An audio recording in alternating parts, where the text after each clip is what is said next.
to A Roots Me'ir. I'm your host, Yehaska Lang, and we're back again with best-selling author and educator, Rabbi David Aaron of Israelite. Welcome, Rabbi Aaron. How you doing? Okay, how are you? Great. Good to have you here.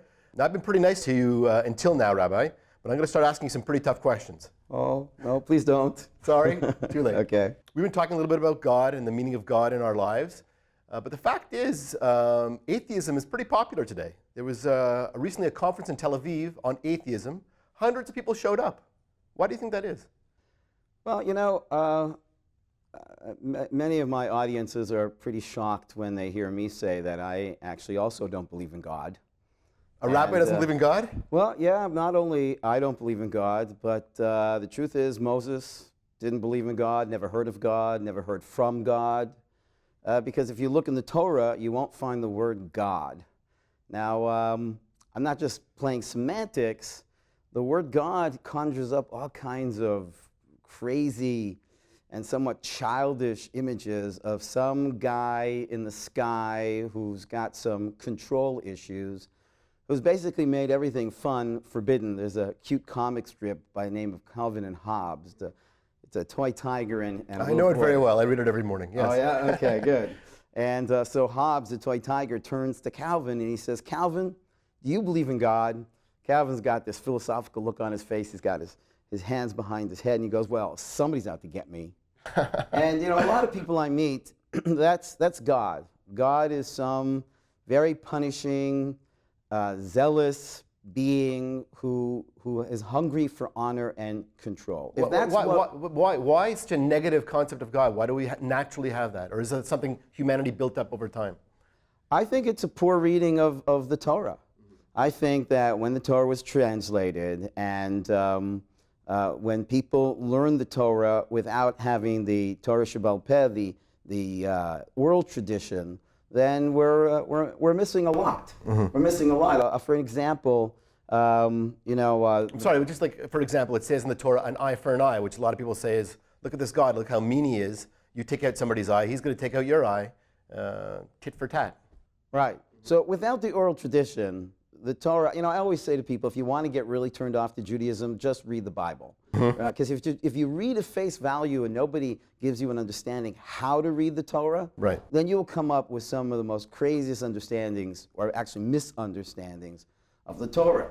And one of the greatest misunderstandings in Torah is, who is God? Right. So the atheist is actually right. There is no such thing as God, because God isn't a thing. He's not there, right? Right.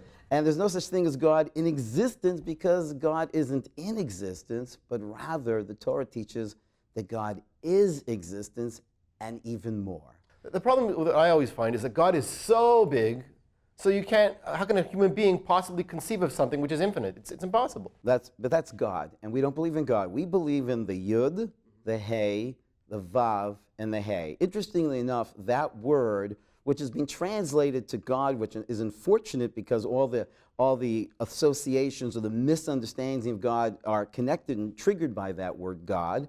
I prefer not to use the word God as much as possible, because the real word in the Torah is the Yud, the Hey, the Vav, the Hey. When we see that word, we say Adonai, which is a completely different name. But let's just take a moment to understand, what does the name Yud, the Hey, the Vav, the Hey mean, which we don't pronounce, which someday we will, but right now we don't. What does that word really mean? The word comes from the word Havaya. Havaya means existence.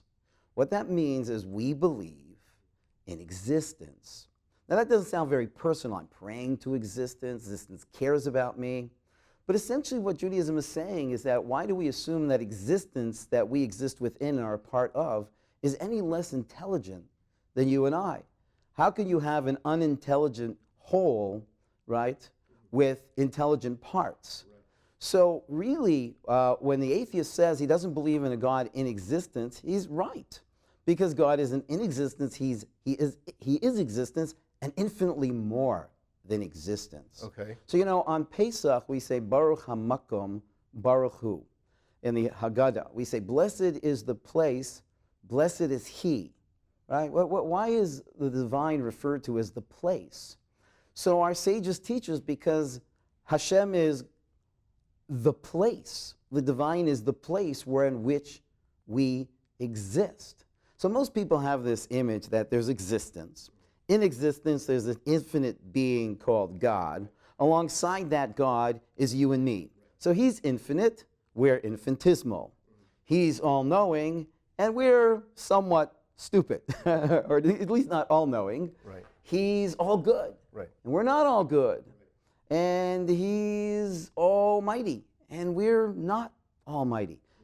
Having to stand beside a God like that makes you feel so small and insignificant. But when you understand the idea of Hashem as existence and beyond, then you don't stand next to God in existence. You exist within Hashem. You are an expression and aspect of Hashem. And really what our sages teach us is Ein od milvado. There's really nothing but Hashem. Right. Wow, that's a big statement. What I seem to find is that man inside people. It seems that people constrict God into their own personal viewpoints of Him, whereas God needs to break our conceptions. It needs to explode our small concepts of Him and bring us to a place where we don't know, or a place which is beyond currently where we are. Well, you know, Abraham was really the man that told the people about an imageless God. Mm-hmm. Until his time, people pointed to trees and statues and whatever. Abraham said that the divine is imageless. Now, what does that mean? It's not just simply that we don't have a concept. The Talmud says that just as the soul sees and is unseen, God sees and is unseen. What does it mean that we don't see the soul? Because the soul is doing the seeing, right? And so the soul that's doing the seeing, in other words, what does seeing look like? What shape, color, texture is seeing? Seeing, which enables you to identify color, shape, and texture, itself can't be described. What does taste taste like? What does hearing sound like? What does smell smell like? In other words, consciousness. Right. Our sages teach us and refer to the divine Hashem as Nishmat HaNishamot, the soul of all souls. You and I are a soul, and we exist in, and we are an expression and a limited aspect of the soul of all souls. Right. That's a very different orientation than most people have. They see God as some guy over there, separate from us. Right. We're separate from Him. Right. And He's telling us what to do. Right. But really, our deeper teachings explain that Hashem isn't somebody over there, but rather our greater self, the soul of our souls. We exist within Him. We are expressions and revelations of Him. And therefore, there's really nothing but Him. That doesn't mean you're God, because I am. Okay, I'm just joking, right? You're not God, I'm not God. Yes. But we are expressions. In other words, it wouldn't be correct to say there's me in my hand, right? Because my hand isn't independent. My hand is an expression, a part of me. Right. Right? But then again, it wouldn't be correct to say my hand is me, because I'm much more than my hand. So what you're really saying, I'm sorry, is like we're parts of God. Yes, and that's exactly the terminology used in our deeper teachings, which is we are a chelik eloka mim'al. Right. That we are a part of. Again, the word part sounds like a pizza, slice of God. Yeah. So that's why I'd rather use the word aspect. The only problem is if we're a part of something infinite, then we're infinite in ourselves, and we're part of a bigger infinite. It's almost like. You see, the problem with the word infinite is it's actually a finite word. Why? Because when people think of the word infinite, they once again think of a being in existence that goes on and on and on and on and on in space. Okay? Yeah. That's why the word infinite is also misleading, because it once again brings us back to that God who's in space, who is in time, but we say God is eternal. What does eternal mean? Most people understand eternal as goes on and on and on and on and on in time. Yeah. But the divine isn't within space and isn't within time. The divine is beyond time and beyond space. The truth is that space and time are within Hashem. All I want to say is, I mean, I like what you're talking about. You're expanding my notions of God. You're breaking down barriers. On the other hand, I'm not sure I'll ever get to really fully understand this concept. It's a concept which is almost impossible to understand. And the question is, if when you keep learning, do you keep changing your concept? Is this a concept which I'm going to constantly try and get closer to, or do I have to understand right now? And if I don't get it, I'm lost. It is very abstract, what you're talking about. This is a concept that you'll never understand because it's not a concept, it's an experience. Right. In other words, it's like understanding yourself. Well, what does it mean? When I think of myself, I think of my body, I think of my character, but that's not myself, right? The self transcends your character and your body. You just simply experience self, just as you cannot describe seeing, you experience seeing. When you begin to realize that the powers within you are not from you and that you are connected to a power greater than us all, that's an experience of Hashem. The mistake that people make is they want to understand God. You're not going to understand God. You're going to be able to talk about God enough to point to the experience. As we mentioned in one of the earlier shows, we don't understand chocolate. There is a definition, and that definition is helpful so that when I look in the dictionary that chocolate is a cocoa beans grounded up with sweetener, I know I'm not going to a hardware store to find that. But the dictionary definition doesn't really give me an understanding. It gives me direction. Where do I go experientially to know Hashem? Well, I just want to say that I've experienced chocolate many times, and I've enjoyed that experience. But what I want to know is, how can I experience God? Like our viewers right now are sitting at home. How can they right now experience God? Right. Well, how much time do we have left in the show? Well, if God is so powerful and so strong and all that, I mean, certainly we could tell our viewers a little, just a small example of how they can begin to experience God in their lives. Right. So we actually addressed that in a previous show, and we didn't have enough time, so we'll see if we can pull this off. All right. Okay. One of the names for Hashem, we just actually covered the name, the Yud, the Hey, the Vav, the Hey, which suggests that we're talking about God as existence and beyond, and there's nothing but God. But there's another name that's identified with the divine, which is the name Elohim. And our sages teach us that the name Elohim means Baal Kochot Kulam, the master and the owner of all powers. Now, the master and the owner of all powers, that means that your power to talk doesn't belong to you. Your power to think doesn't belong to you. Your power to walk, your power to move. The truth is, all the powers that you and I this very second are using really don't belong to us. And we're actually not the masters of these powers.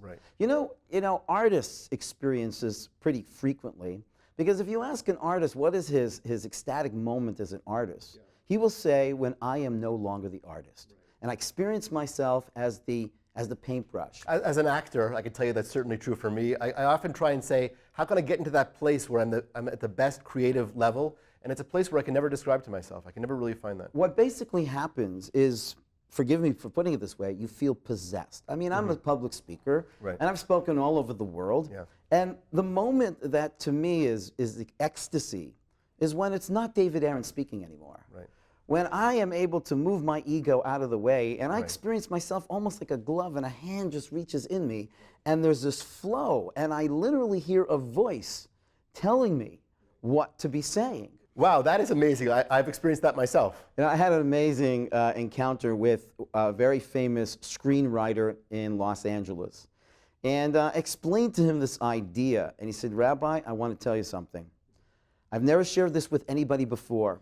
But when I sit down to write a movie, I have a prayer. I say, please, God, use me.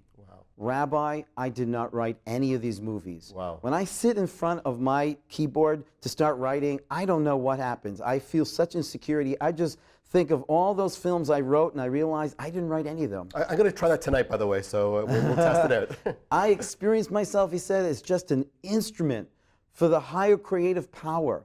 That's an experience of what we call Hashem. If people want to use the word God, fine, but if the word God alienates you and makes you feel that there's some guy that's trying to control you and some guy that's is demanding honor from you rather than seeking to be expressed in the world through you, then you've got the wrong God. That's a fantastic thing. I think it's a great test that each one of us can try in ourselves. How do we perceive God? And if we perceive him negatively, we have the wrong concept of God in our mind. Great. Okay, I want to thank you very much, Rabbi, and I hope to continue this conversation next time. Looking forward. Thank you very much, and we hope you can join us at home next time as well.